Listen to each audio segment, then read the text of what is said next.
37 hostages aboard that Air France jet hijacked last Sunday were freed today, but they stood nervously holding machine guns on the remaining 209.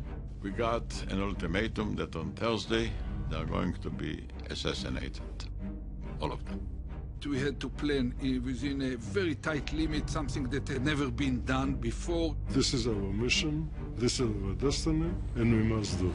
And the only ones that can do it, it's us. Time was running out, and the fear, anxiety, and frustration of the relatives of the Israeli hostages built out into an angry outpouring of emotion.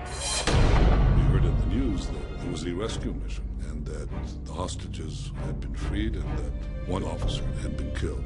I said, why did they say one officer? Yoni was a remarkable child. He was a person who didn't mind taking risks. His letters were always illuminating. He wrote because it was an expression of his soul. I love you very much.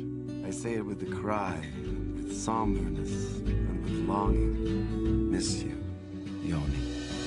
Beloved, I believe with all my heart that it's extremely important that I be in the army now. We hear the war slogans of millions of our neighbors and their desire to annihilate us. On one hand, achieving unachievable heights, and on the other hand, not possessing the simple things that make people happy. Educating people to risk their life against their instincts, and that the only way is to lead by personal example, and that's what he did all his life. Yoni and the officer who's sitting behind him are shooting at the guards. All of a sudden, from quiet, we go into full combat mode. Surprise is over. Yoni shouts, "Move, move, move, move, don't stop." He was moving ahead, making all of us follow him.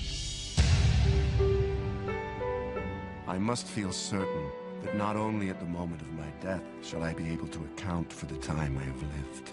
I ought to be ready at every moment of my life to confront myself and say, this is what I've done.